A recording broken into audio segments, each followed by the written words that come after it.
So we've talked about the underlying, the foundation. So now we have a foundation to work from, a virtual foundation. We're going to take that and add on to it the applications we were talking about. So I have a VM. I log into that VM. My profile comes with me. Now my applications have to come with me wherever I go. In order to do that, we need to virtualize the application layer as well. Microsoft, about probably 2 years ago now, purchased a company called Softricity. Anybody here using Microsoft AppV? Okay, Softricity was the #1 player in the application virtualization market. So again, no innovation, acquisition. Microsoft acquired Softricity. Since they've acquired Softricity, mainly what they have done is they have integrated it within their System Center, their System Center suite, System Center Operations Center, System Center, the whole bit, allowing us to manage it centrally with all of our other Microsoft products that we may have in place. So how does this work? Application virtualization mainly says what we use is what's called a sequencing or packaging that happens. So we take an application that normally is installed directly onto an operating system. When you install an application, it does a lot of stuff. It writes files to C program files. It writes registry to HKey local machine and HKey current user. It's really tightly coupled with that operating system. What we're doing in a sequencer is we're saying we're going from that way, which is completely installed and completely integrated with the operating system, and we're moving towards uncoupling. So we use a product, a little application called a sequencer.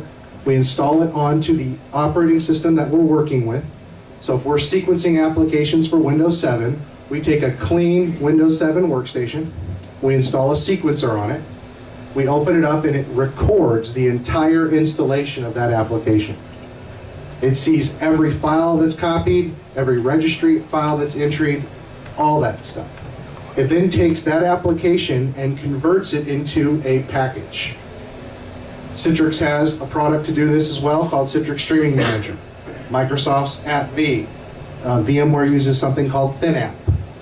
So all the major competitors, major players in this field have a product to do exactly what we're talking about. So once that application is compiled and compressed and ready to go, it puts it into a single file or group of files, and those applications can then be provisioned to users based on Active Directory groups. Or in the case of a Citrix environment, by using what's called Advanced Access Control, I can provision applications not only on who you are, but where you are and what you're logging in from. So this idea we were talking about of the thin client. I log into this thin client. I get a Windows 7 desktop with 20 applications because this thin client is sitting on the corporate network.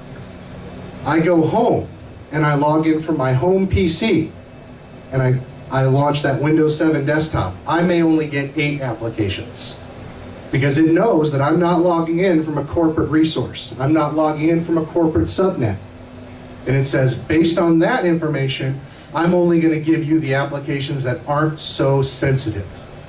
I may also not give you the ability to print. I may not give you the ability to do cut and paste using the clipboard. I may only allow you to see your local CD-ROM, not your local C drives. So all that features are available now.